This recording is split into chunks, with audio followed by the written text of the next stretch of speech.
I've got 99 problems, but the Quakes are most definitely not one. The Quakes have just pulled off an incredible result on the road against Kansas City, holding on to a 2-1 victory despite being down a player for almost half of the game. A lot happened this game, there's a lot to cover, so let's get into it. My name's Kevin, I'm joined by Luis. Together, we're the Quakesaholics. Luis, how are you doing, and what 3 words come to mind when reflecting on this game? Doing great. And if I had 3 words, they would probably be confidence, mentality, and potential. Players are showing a lot of confidence, first and foremost. And I think that mentality-wise, this result would be impossible this time last season or any time last season. And in terms of potential, this team can be even better. We only saw them with 10 men for half that game, essentially. And even during those moments, there were times where they could have gotten even more goals and done even more. How about you? What are your 3 words? My 3 words are relief, trust, and euphoria. These kind of results wouldn't have been possible in the past year, and honestly, probably in the past 2, maybe even the past 5 years. The first thing that came to my mind when I saw that red card was Judd throwing that elbow when it was like 30th minute into the Houston game last year, and then we couldn't hold on to that lead. The fact that we got out of that game on the road 3 points, relief. Second word, trust. Bruce Arena's project is looking really promising. I was definitely hesitant and critical during the preseason, given the results, but things are shaping up really well for him, and every game that passes, I build more trust for him. And lastly, euphoria. I'm a fan of this team. I'm a passionate fan of this team, and to be top of the West at the moment, there's still some games as we're recording, but it looks like we will be top of the West, and if we're not, it's because of like a goal differential thing. We haven't seen this since what feels like 2012, and that is just an incredible feeling. So let's go through the game. Like we said, a lot of things happened. We start off with 2 goals. Luis, what did you think of those goals? Yeah, I mean, I think it's important to get, our 2 strikers, 2 big signings in the offseason up and running with 2 goals. One for Martinez, of course, after the corner kick, and firstly, one for Chicho, being alert to the ball that came into him. Good finishes, a bit scrappy for the Martinez goal, but I think that it's really good, for a striker, obviously, to just get up and running as soon as possible and to get that momentum and hopefully carry it into the rest of the season. Yeah, sometimes it feels like the scrappy goals are the ones that we appreciate the most and the ones that are the most beautiful. So yeah, we got that early 2-goal lead. It wasn't long-lived. We did concede a penalty. Daniel did get his fingers on it. It was almost saved, so it looked good from him, but unfortunately we did go to a 2-1 scoreline. I feel like it's kind of hard to fault Harkes. I do think that in this game particularly, even before the red card, I was seeing Harkes go into the back line a lot. Sometimes he was even further back on the field than the other center backs. He was really spreading himself around the field in defensive responsibilities and in progressing the ball up the field. So I was impressed by it. Despite giving up that penalty, I do think Harkes had a good game overall. And especially after that red card, when we were playing with 10, he did a lot defensively. So it's one bad thing, but I think all things considered, especially since we got the win, it's forgiven. Yeah, I mean, the thing you say about Harkes kind of being everywhere, yeah, he really is. He can just get across the field so much more than Yule or Gresso could in the past few seasons. Mm-hmm. I feel like Harkes, he has like the energy to go up and down, go in defense, go up, get some touches, be there for a layoff for players further up the pitch. So I think it was a penalty. There wasn't really a good angle, but it did seem like the trajectory of the ball made it seem like it did come off his arm. But either way, all's well that ends well, right? Overall, I do think that the first half went by really quickly for me. I feel like I blinked twice and it was already the 45th minute. And the first half ended with another really promising attack with Josef, Chicho, and Hernan linking up with a little bit of scrappy passes, but they were still linking up. And then we saw Hernan do a slide tackle right outside the Kansas City box, trying to make something of the attack. He takes a yellow card, and then shortly after the first half ends, we come back. I think it was like the 52nd minute, really early in the second half, and Hernan does another tackle. It seemed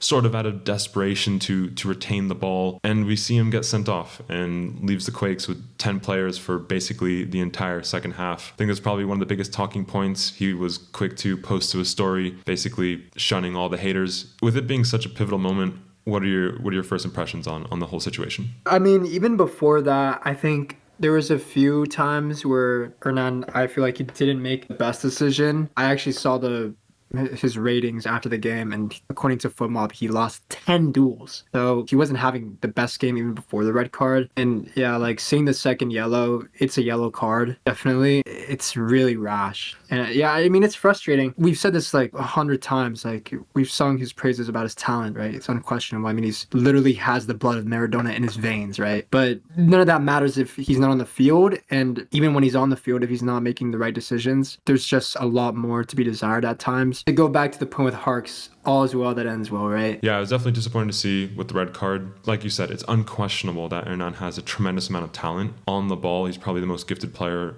on the team and probably maybe, I don't know, top 3, top 5 in the league. It's just really frustrating to sometimes see the poor decision making. And even with the red card aside, I do think that there's a lot of balls being given away. And he does a lot defensively to regain those balls, but again, it's those times that like it leaves the team exposed. It leaves him to try to tackle, to try to get the ball back by any means because he feels bad for losing it. So it's just frustrating to see the decision making. I think that is the only part of his game that still needs a little bit more refinement. And he's young, so it'll happen. And I think that he'll learn from this and improve. But we're noticing it.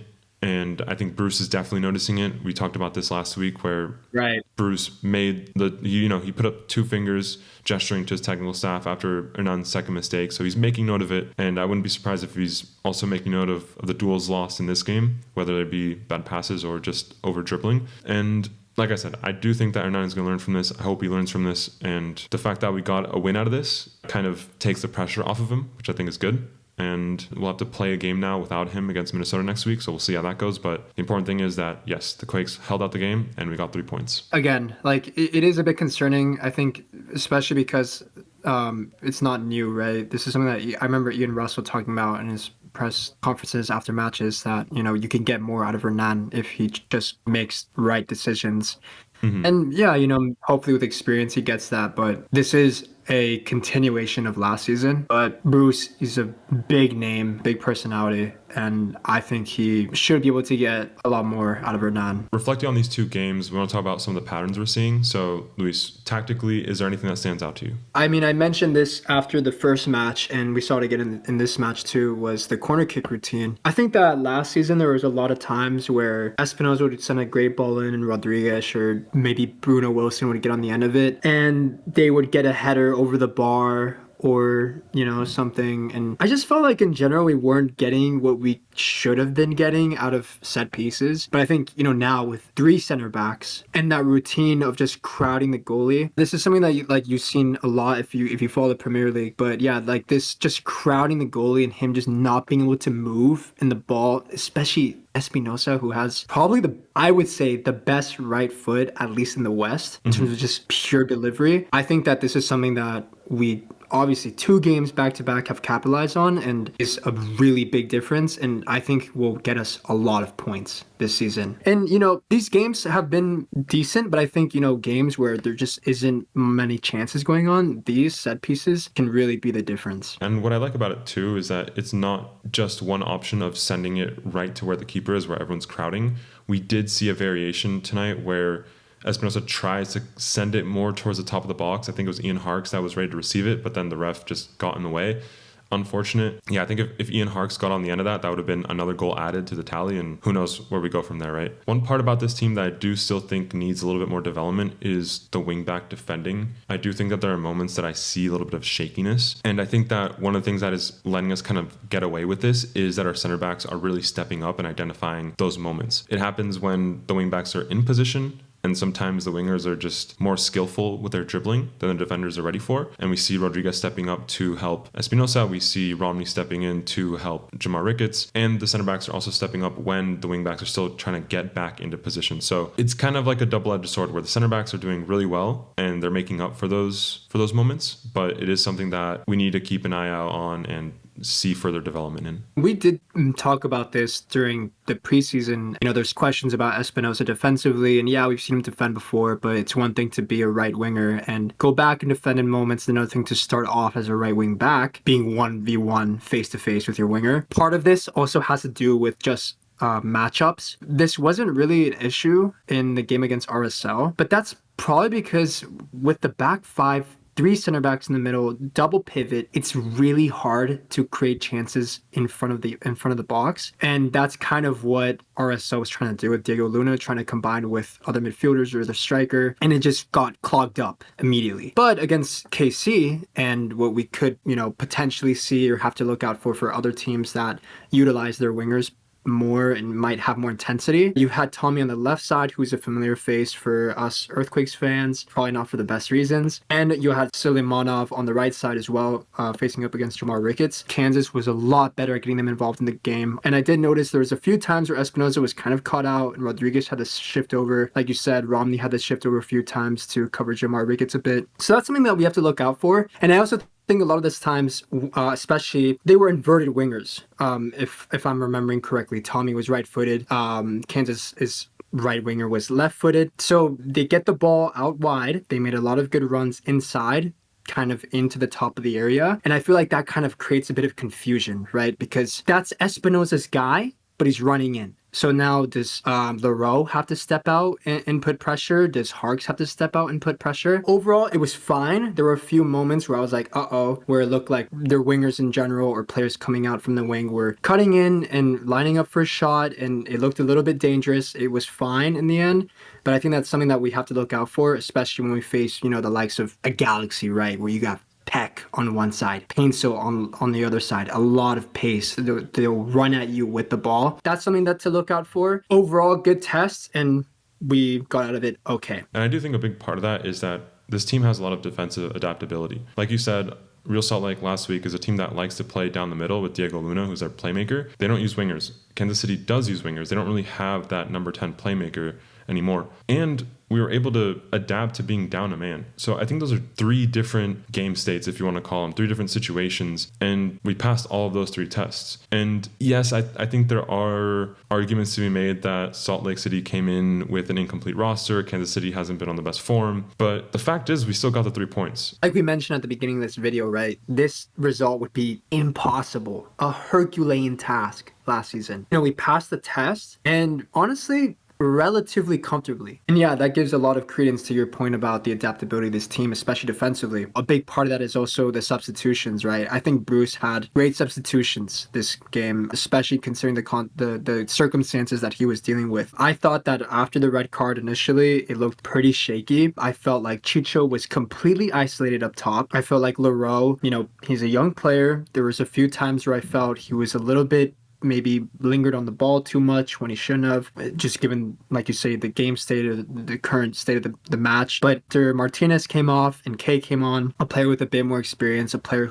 has maybe a bit more comfortable putting his body in there when challenging other players, I thought it looked a lot better. And even later on, after Buda came on for Chicho, I felt Buda put a lot of pressure on the ball. When we would send it long, okay, maybe Buda wasn't chesting it down and controlling it, but at least he was chasing after it, right? He was making it difficult for the center backs for Kansas, buying more time for us to get back into our shape after some pressure had been relieved. And the thing too about the 1v1s on the wing, right? When Lima came on, it felt a lot better, especially on our right side. It felt like Rodriguez could be in the middle a bit more, play that right center back role, and let Lima just stand up 1v1 against Tommy, and also allow Espinoza to move further up. And there's a few times on that right side where, you played up to Espinoza, you get maybe a few combinations with K or Buda, and just, hold on to the ball just for those moments, right? And yeah, I think that the substitutions after that, that 80th minute came on,